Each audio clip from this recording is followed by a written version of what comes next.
Well, speaking of woke, let's go ahead and talk about Disney. Bob Iger suddenly returns as Disney CEO as Bob Chapek is ousted. So what gives? Scott Shepard with the National Center for Public Policy Research joins me now to talk about this. Scott, good to see you.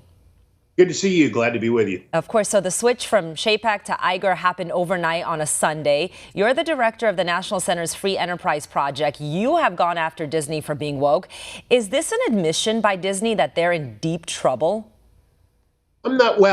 I think it's an admission that they're in deep trouble because they are in deep trouble. They've lost 40% of their value since the beginning of the year. They're flailing. And they've recognized that, and I think it is a recognition of that. It's not clear to me that it's a recognition that they know why they're flailing so badly. Bob Iger is not the transformation away from woke fights with popular governors and woke fights to have sexualization in elementary school classrooms and woke fights across the board. He's the fella who brought woke to Disney. And so in his lap is the primary responsibility for the collapse of Disney and the collapse of its IP, its destruction of Star Wars, its shredding of the Marvel Cinematic Universe.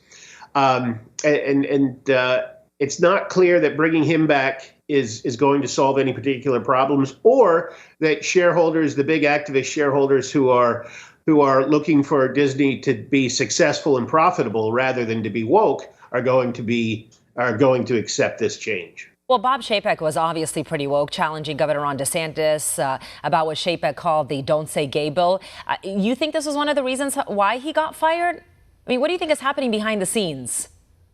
Well, it looks like it's absolute wreckage behind the scenes. The chair of the board, I forget her name, but she apparently was not a fan of Iger and was a fan of Chapek.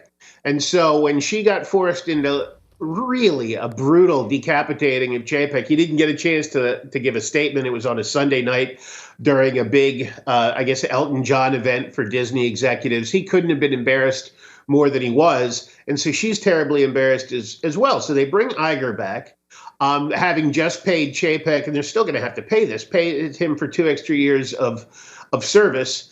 They bring Iger back, but already the activist investors have said Iger's not a solution. We still need to see drastic cost cutting. And the first thing that Iger does is to reverse Chapek's efforts to put some cost constraints on the creative teams, the teams that really are responsible for the worst of the wokeness, who came out and talked about the not at all secret gay agenda for Disney at every level of its programming.